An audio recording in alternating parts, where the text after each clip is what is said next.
jóvenes, muy buenos días con todos. ¿Cómo les van? Bien, Buenos profe, ¿y días. usted?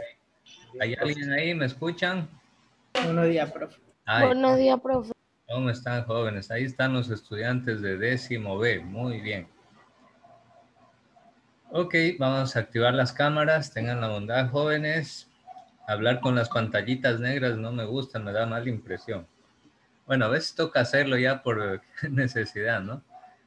Pero con esas pantallitas negras parece que estamos hablando con la ouija nomás. No, pues es mejor ver al estudiante y ahí el estudiante está atento, ¿verdad? Ok, jóvenes, ok, vamos,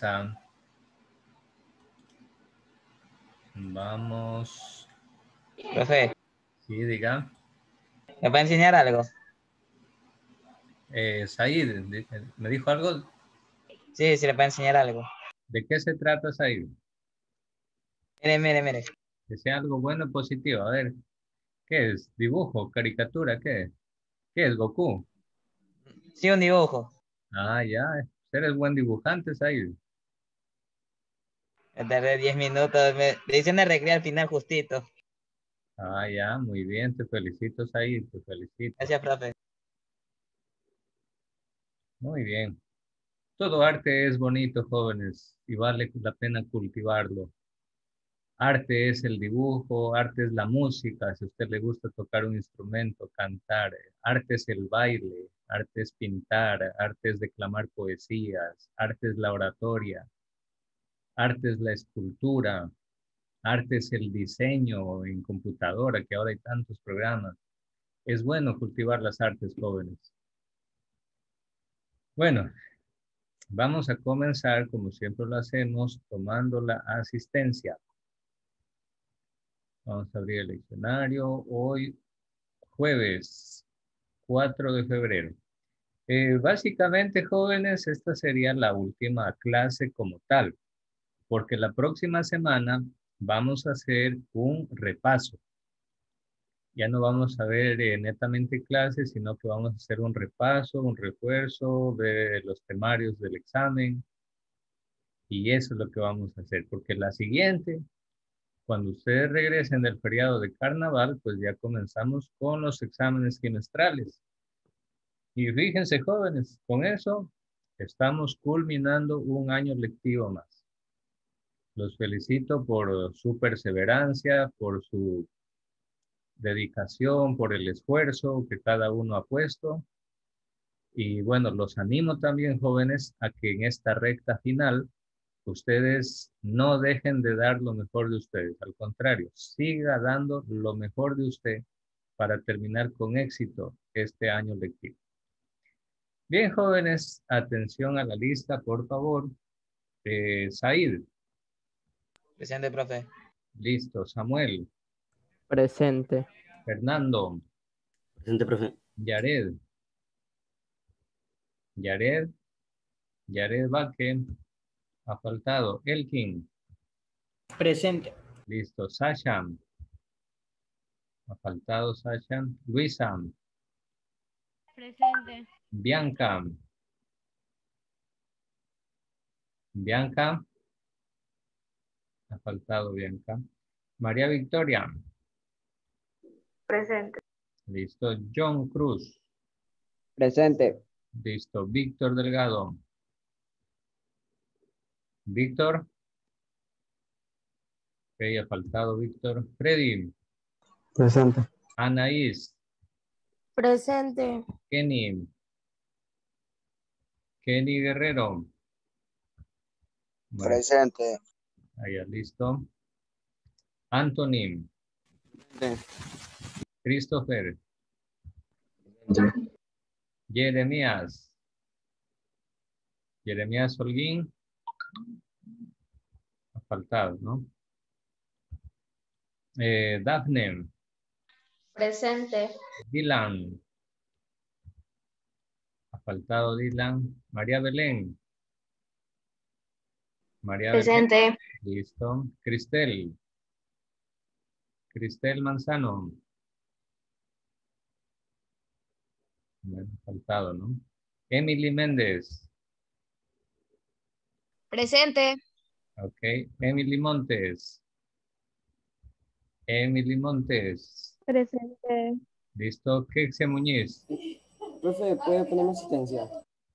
Holguín, sí le puse asistencia. No. Espere. Está con falta. Ya le puse asistencia. Muñiz no está, ¿no? Axel. Yasum. Ya, Axel Onofre, presente. En el chat. Presente. Ya, la milla también dice presente en el chat. Sí está la milla. Ya, ok. Yasum Pacheco, presente. Ya. David. Presente. Axel Pérez. Presente. Ashley Ramírez. Ashley. No se le escucha a Ashley. Bueno, sí la veo ahí en la pantalla, pero no se le escucha. Ok, Rosado, Joshua Rosado, faltado, ¿no? Ángel Sanginés, Presente. Samara, Presente. Diego, Presente. Génesis, Presente. Víctor Verde Soto, faltado Víctor, no sabe faltar. Exacto, mi apellido. ¿De quién? 29. Ya, Víctor le pasó un inconveniente. sí es cierto, disculpe, ya, Ventimilla presente, ok. El joven Verde Soto no está, ¿no? Profe, a Víctor le pasó un inconveniente, por eso me comunicó que no iba a poder entrar. Ya, ok, bueno. Ya después ha de justificar con la tutor. Ariadne, Presente. listo, Ariadne. Lisette, Presente. ya, muy bien. Entonces, jóvenes, está con falta, me avisan si estoy equivocado o alguien llegó atrasado, avísenme. Está con falta Yared Baque, Sasha Carlo, Víctor Delgado, Cristel Manzano, Kexia Muñiz, Joshua Rosado y Víctor Verde Soto. Ya, entonces está bien, ¿no? No hay errores. Ya, ok. Muy bien, jóvenes. El día de hoy vamos a hacer una revisión histórica de la historia justamente de los hitos más importantes en la historia de la Iglesia Católica. Yo quiero que ustedes analicen y hagan sus preguntas, jóvenes, curiosidades, inquietudes. Es buenísimo. Acuérdense que la pregunta es la base del conocimiento. El que pregunta, conoce. El que no pregunta, se queda lamentablemente en la ignorancia.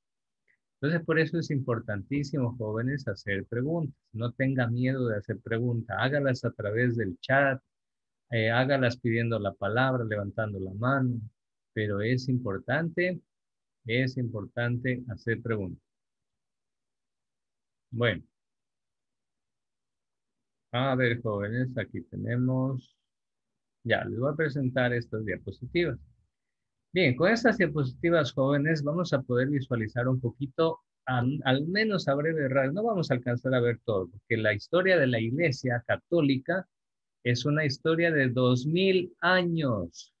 Una locura, ¿verdad? 2000 años de historia. Por Dios, 2 milenios, 20 siglos. Bueno, pues así de grande es la historia de la Iglesia, jóvenes. Por eso es súper interesante. Y bueno, vamos a abarcar lo que podamos. La historia de la Iglesia se divide en 4 etapas. Historia de la Iglesia antigua, historia de la Iglesia medieval, historia de la Iglesia moderna y finalmente historia de la Iglesia contemporánea. Nosotros, ¿en qué etapa de la historia de la Iglesia Católica vivimos? Nosotros vivimos en la última, dentro de la etapa contemporánea. Bueno, vamos a ver algunos hitos importantes. En primer lugar, a ver, jóvenes, ¿quién fundó la Iglesia Católica? A ver, ¿quién fue? Moisés, Abraham, la Virgen María, los apóstoles. ¿Quién fue? Jesús. Correcto, esa es la respuesta correcta. El fundador de la iglesia, pregunta de examen, ¿quién fundó la Iglesia Católica? La fundó Jesucristo. Y bueno, ¿cómo comenzó toda esta historia que 2000 años y nadie ha podido destruir la Iglesia Católica? Nadie. Han habido emperadores que al Papa han agarrado y lo han mandado a una isla para que se muera por ahí solito y ni así han podido destruir la Iglesia. ¿Qué es lo que la hace tan fuerte y tan especial? Entonces eso vamos a ver. Entonces, jóvenes, la historia de la iglesia comienza cuando Jesús funda la iglesia y le da el mandato misionero. Ese mandato misionero consiste en que Jesús les dijo, vayan por todo el mundo y prediquen el evangelio en el nombre del Padre, del Hijo y del Espíritu Santo. Ese es el mandato, esa es la orden misionera que Jesús da a los apóstoles. Al inicio, la iglesia primitiva, jóvenes, estaba dividida en comunidades multiformes. ¿Qué significa multiforme? Significa de diferentes formas. Eran autónomas, serviciales y carismáticas. Eran comunidades donde abundaban los dones y los carismas y las manifestaciones espectaculares de la gracia de Dios. Bueno, ¿cómo hacían esto, jóvenes? Cuando los apóstoles recibieron la orden de Jesús de ir por todo el mundo a predicar el evangelio, al inicio ellos no querían. Al inicio ellos se escondieron en Jerusalén porque estaban llenos de miedo. ¿Quién me puede decir por qué estaban llenos de miedo escondidos en Jerusalén? A ver. Al inicio fue así. ¿Por qué estaban ahí escondidos con miedo? ¿Qué habían hecho con Jesús antes de que los apóstoles se escondieran? A ver, Diego Intimilla, su respuesta o su opinión. No importa si se equivoca, tranquilo. Lo importante es que participe. ¿Qué cosa, profe? ¿Por qué los apóstoles se escondieron llenos de miedo en Jerusalén? No importa su opinión, no importa si se equivoca.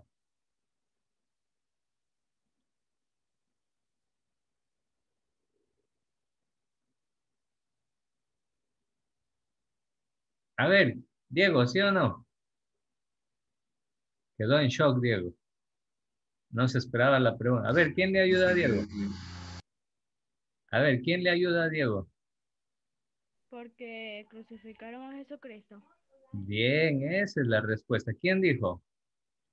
Carreño. Bien, Luisa, correcto. Esa es la respuesta, Luisa y compañero. Los apóstoles estaban llenos de miedo, temblando, porque habían acabado de matarlo a Jesucristo. Oigan, y a Jesucristo no es que lo mataron de una forma donde Jesús ni siquiera sintió dolor, no es que le pusieron anestesia y ya, y ni sintió a qué hora se murió, no.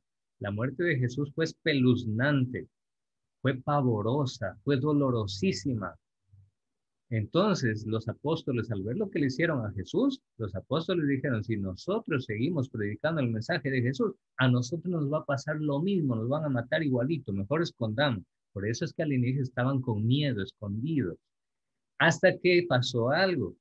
En forma de lenguas de fuego, jóvenes, el día de Pentecostés, ¿quién descendió sobre los apóstoles? ¿El Padre, el Hijo o el Espíritu Santo? A ver, Elkin. ¿Quién descendió sobre los apóstoles en Pentecostés? ¿El Padre, el Hijo o el Espíritu Santo?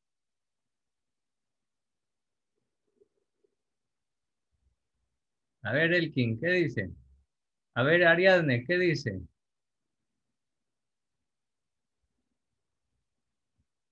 Nada, están en shock. Hijo, no. No, pues el Hijo, que es Jesús, había subido al cielo más bien. No, en Pentecostés, jóvenes, el que vino sobre los apóstoles en forma de lenguas de fuego fue el Espíritu Santo. Esa es la doctrina católica. Entonces, a partir de ahí, de Pentecostés, los apóstoles se arman de valor y dicen, ya basta de tener miedo, aunque sea, vamos a dar la vida por Cristo, pero el mensaje de Cristo, la historia de Jesús, el mensaje de Jesús, hay que hacerlo conocer a todos los pueblos del mundo. Así que vámonos, cada uno cogió un camino y se fue a un país diferente, y se fue a un continente diferente a predicar el evangelio, joven. Así comenzó la Iglesia Católica. De Jerusalén salieron los apóstoles, cada uno tomó un camino diferente a un país distinto y llegó a ese país y comenzó a contar la historia de Jesús, el mensaje de Jesús. Y ahí es donde la gente que los escuchaba, muchos se convencieron de esa palabra, de ese mensaje y se hacían bautizar. Así comenzó la Iglesia Católica, jóvenes, en el mundo.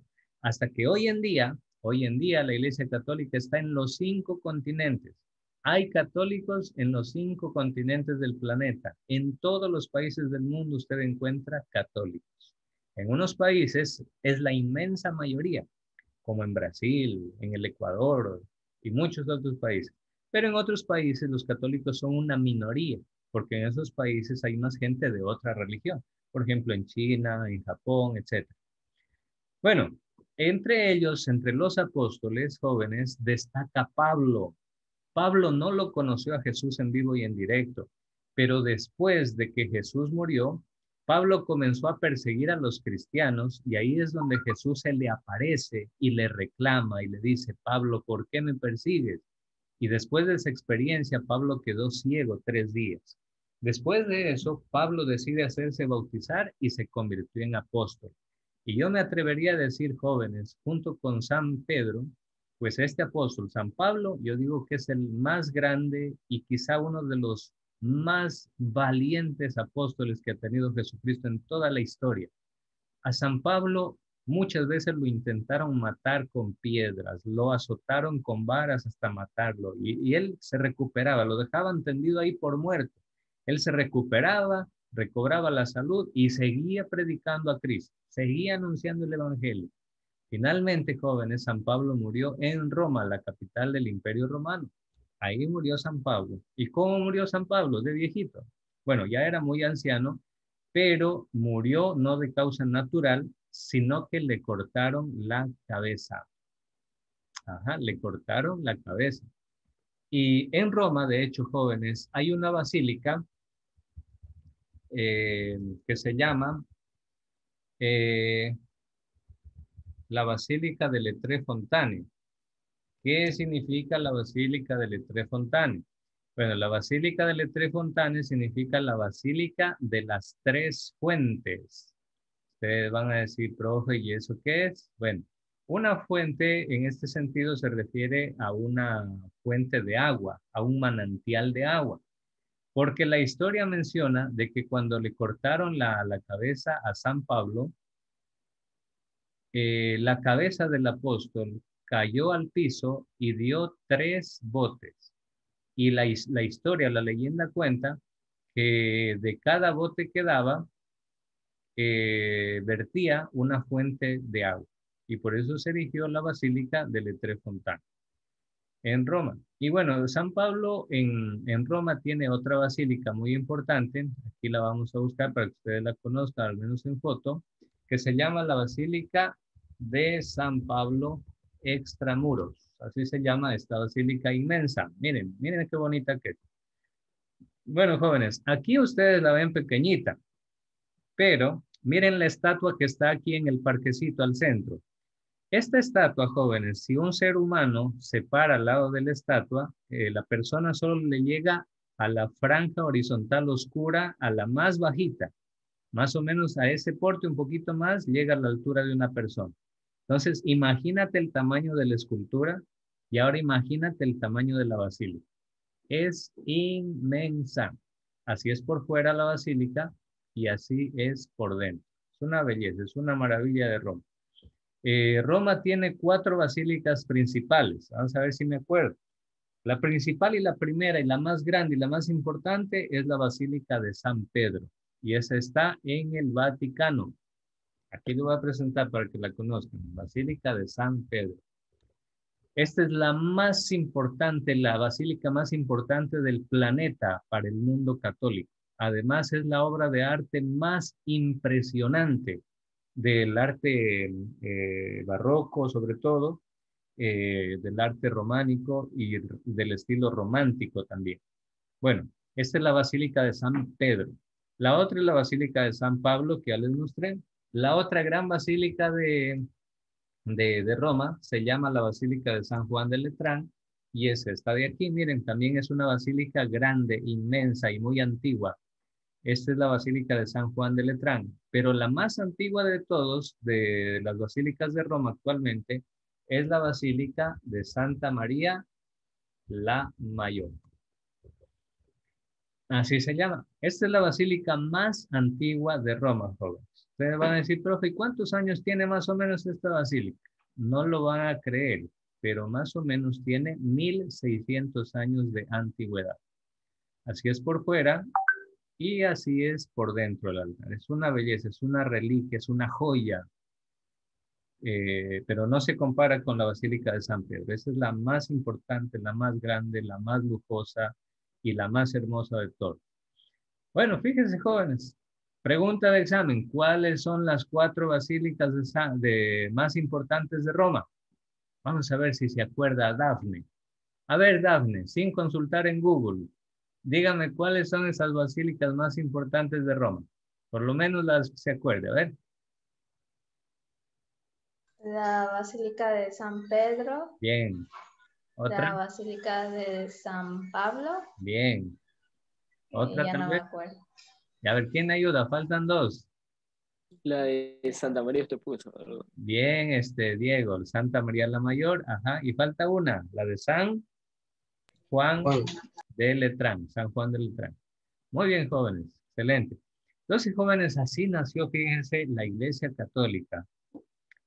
Al inicio, jóvenes, los 300 primeros años de la Iglesia, los católicos eran odiados a muerte y perseguidos a muerte por los emperadores de Roma. ¿Quién era un emperador? Ustedes van a decir, profe, ¿quién era un emperador? Un emperador era la máxima autoridad del imperio romano. ¿Sí? Y uno de los lugares, jóvenes, más comunes, donde los emperadores hacían matar, asesinar, no solo a uno, jóvenes, a miles de católicos, era el famosísimo Coliseo Romano, que hasta el día de hoy, jóvenes, hasta el día de hoy se encuentra en pie. Es este de aquí, miren. Hasta el día de hoy está de pie, está firme. Incluso hasta el día de hoy se hacen conciertos y eventos dentro del Coliseo. Ya casi tiene 2000 años de antigüedad este Coliseo Romano.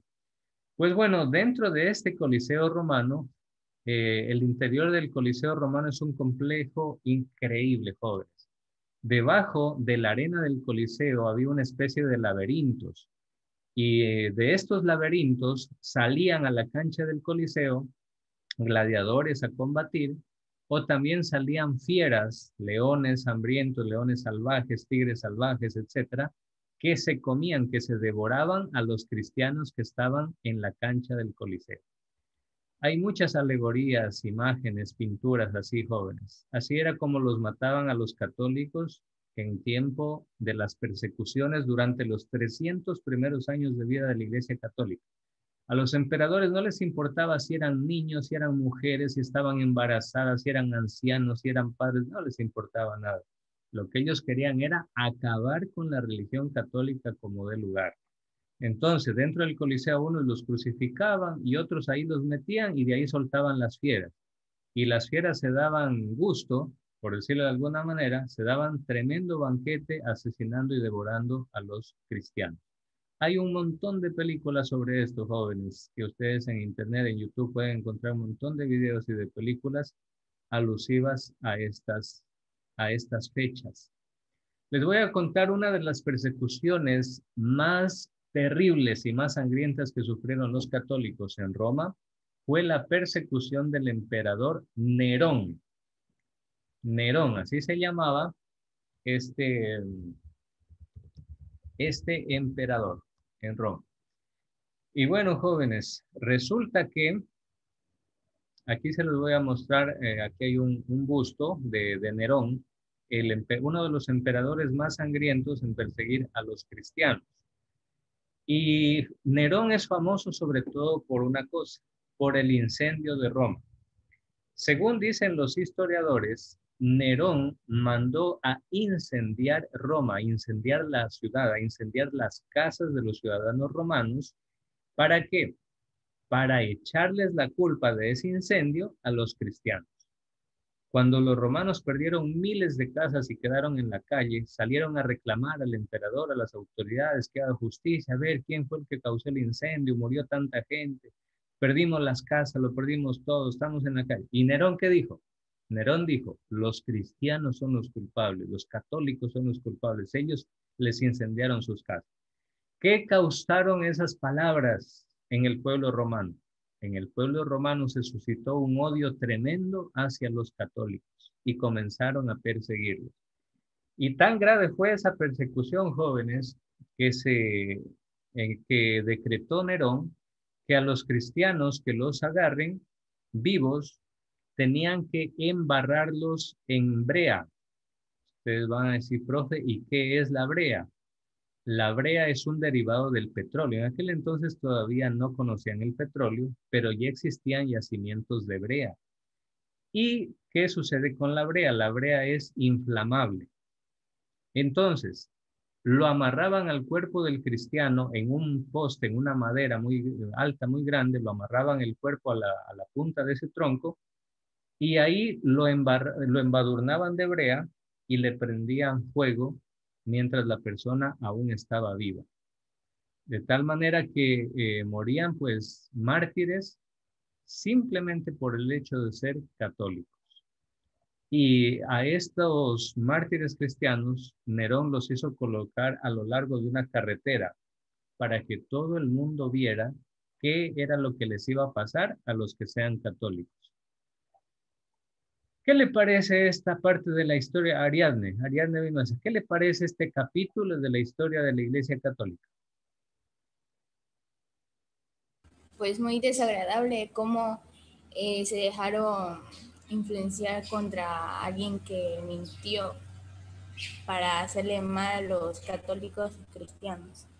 Es verdad, muy triste. Y les cuento, jóvenes, no fue la única persecución. Acuérdense que les dije que durante 300 años los persiguieron a los cristianos. No fue durante 3 meses, 3 años, no. 300 años, 3 siglos, que los buscaban era para matarlos. Entonces ahí ustedes van a decir, profe, ¿y cómo sobrevivieron los cristianos? Pues los cristianos jóvenes lo que hacían era lo siguiente. Los cristianos se dieron cuenta que los romanos tenían miedo a los espíritus de los muertos, a los fantasmas, a los difuntos. Y en las noches los romanos tenían miedo, no les gustaba ir a los cementerios. Y les voy a mostrar cómo eran los cementerios antiguos de los romanos, jóvenes. Miren este viaje por la historia que estamos haciendo. Así eran los cementerios de los romanos, jóvenes. Eran unos túneles subterráneos que se llamaban catacumbas. Las más famosas de todas estas catacumbas se llaman las catacumbas de San Calixto. Y entonces, en las noches, como los romanos tenían miedo de entrar ahí, los romanos no se metían de noche a las catacumbas, estos cementerios subterráneos. Entonces ahí aprovechaban los cristianos y en las noches salían de sus casas, se metían en estas catacumbas para poder rezar juntos y para poder celebrar la Santa Misa juntos. Fíjense, jóvenes. Todo esto es parte de la catacumba de San Calixto. Hay algunas partes de esos cementerios que fueron así decorados con pinturas y esa es la señal, ese es el signo de que ahí se reunieron hace casi 2000 años, ahí se reunían los cristianos. ¿Para qué se reunían ahí, profesor? Se reunían para varias cosas. Para hacer oración. Dice ¿Sí? Antonio Guzmán si lo puede aceptar. Está en la sala de espera. A ver, veamos. Sí, es verdad, correcto. Ya. Entonces, jóvenes, así es como lograron sobrevivir, escondiéndose, pero donde los encontraban o se dejaban capturar, los asesinaban. Pero ¿saben, jóvenes, qué es lo raro de todo esto? Que los católicos, en vez de acobardarse y decir, mejor ya no soy católico, mejor me cambio de religión y ahorita voy a adorar a los dioses de los romanos. En vez de hacer eso, los católicos seguían fieles a la religión católica. Y más bien, llegaron a considerar el martirio, es decir, ser asesinados por Cristo, llegaron a considerarlo como un gran honor de dar la vida por Jesucristo. Fíjense, jóvenes, así comenzó la historia de la Iglesia Católica. Y ahorita, ¿los católicos sufrimos persecuciones? Bueno, aquí en Ecuador prácticamente no. Aquí vivimos feliz de la vida en un paraíso donde hay respeto, cada uno elige su religión y todo bonito, ¿no? Antiguamente no era así.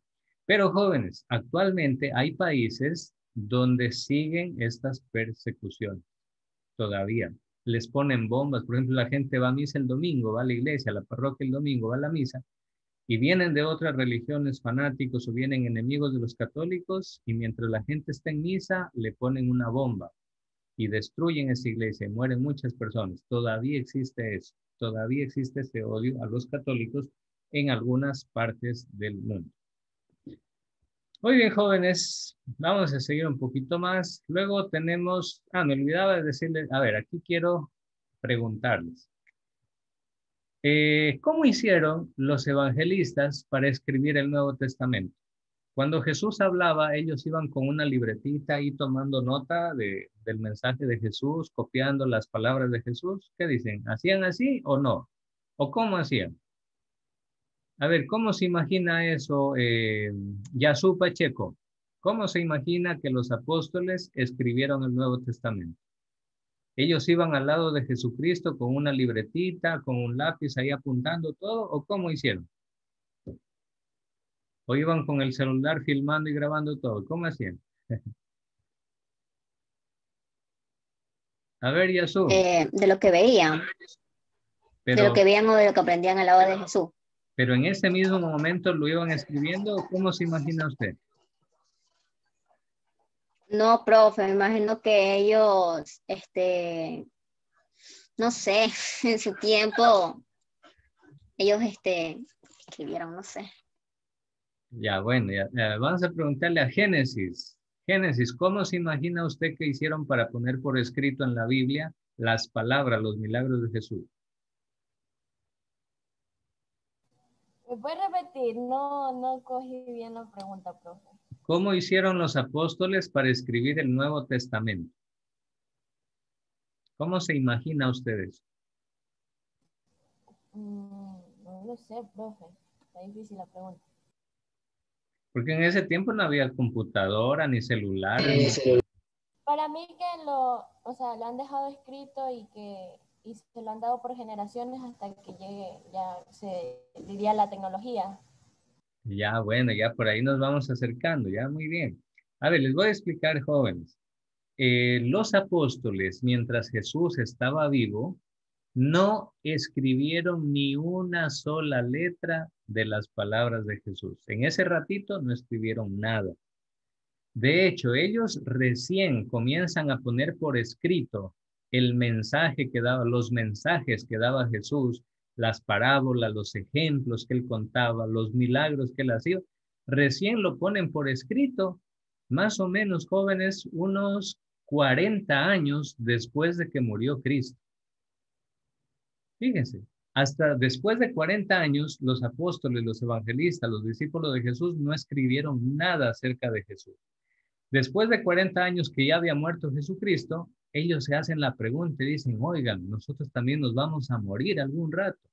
Y cuando nosotros moramos, ¿quién se va a encargar de proteger el mensaje de Jesús? La gente no se va a acordar, se va a ir olvidando y algún rato se va a perder el mensaje de Jesús.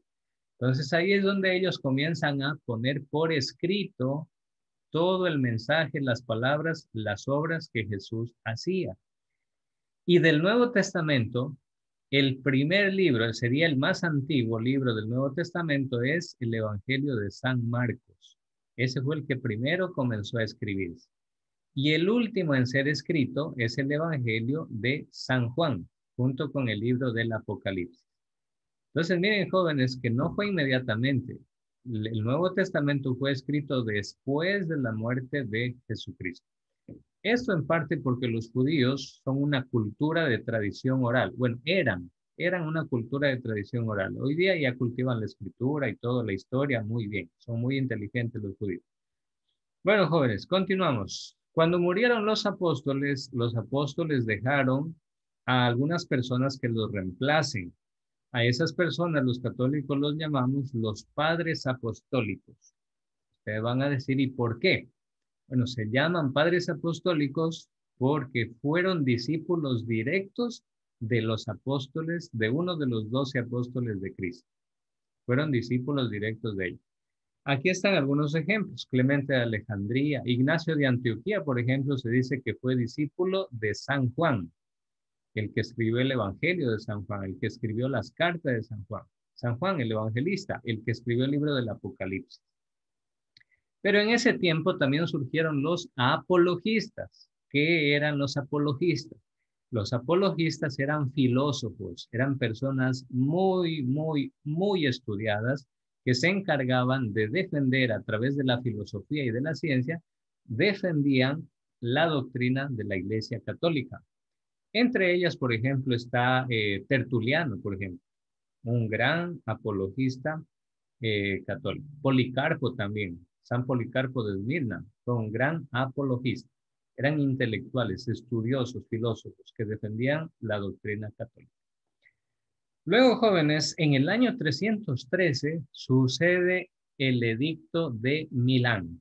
Esto marcó el fin de las persecuciones. Jóvenes, si en el examen yo les pregunto, ¿en qué momento dejaron de perseguir y de matar a los católicos de los primeros siglos? Ustedes me tienen que decir, fue en el año 313 cuando el emperador Constantino firmó el edicto de Milán. ¿Y qué era el edicto de Milán? Era un documento imperial donde se proclamaba que los cristianos católicos de ahora en adelante ya no serían perseguidos, sino que van a tener libertad de culto, libertad de propagar su religión por todo el imperio. Y el golpe de gracia sucedió, jóvenes, cuando el mismísimo emperador Constantino decide hacerse bautizar. En ese momento, jóvenes, todo el imperio, prácticamente todo el imperio romano, que era inmenso el imperio romano, estaba en 3 continentes, parte de Europa, parte de Asia y el norte de África. Toda esa gente del imperio romano se hicieron católicos junto con el emperador.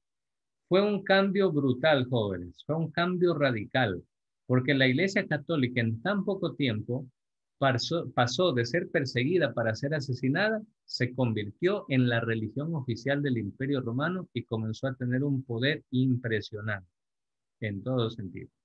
Nos volvemos a conectar, jóvenes, para continuar, ¿sí? ¿Sí me escucharon?